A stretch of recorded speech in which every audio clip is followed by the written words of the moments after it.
Now the famine in the land was severe. When they had used up the grain they had brought back from Egypt, their father said to them, "Go back and buy us some food." But Judah said to him, "The man specifically warned us, 'You will not see me again unless your brother is with you.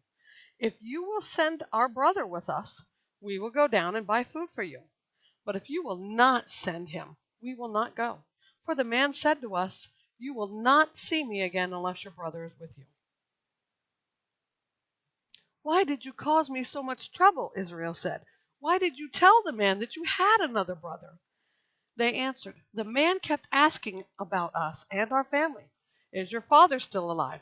Do you have another brother?' And we answered him accordingly. How could we know that he would say, 'Bring your brother here'?" Then Judah said to his father Israel, "Send the boy with me. We will be on our way, so that we may live and not die. Neither we, nor you, nor our children. I will be responsible for him. You can hold me personally accountable. If I do not bring him back to you and set him before you, I will be guilty before you forever. If we had not wasted time, we could have come back twice by now." Then their father Israel said to them, "If it must be so, then do this. Put some of the best products of the land in your packs and take them down to the man as a gift: some balsam and some honey, aromatic gum and resin, pistachios and almonds. Take twice as much money with you. Return the money that was returned to you in the top of your bags. Perhaps it was a mistake. Take your brother also and go back at once to the man. May God Almighty cause this man to be merciful to you, so that he will release your other brother and Benjamin to you. As for me, if I am deprived of my sons, then I am deprived." The men took the gift, double the amount of money, and Benjamin. They made their way down to Egypt and stood before Joseph. When Joseph saw Benjamin with them, he said to his steward, "Take them into my house. Slaughter an animal and prepare it, for they will eat with me at noon."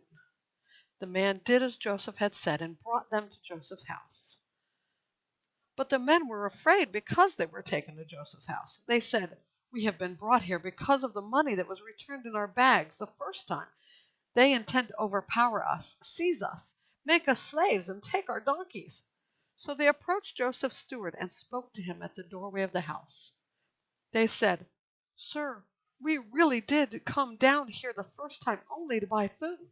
When we came to the place where we lodged for the night and opened our bags of grain, each one's money was at the top of his bag.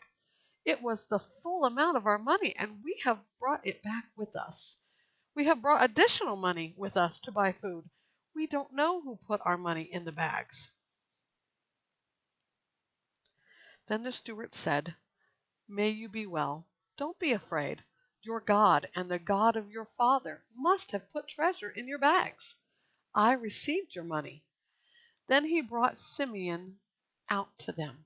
The steward brought the men into Joseph's house, gave them water to wash their feet, and got feed for their donkeys.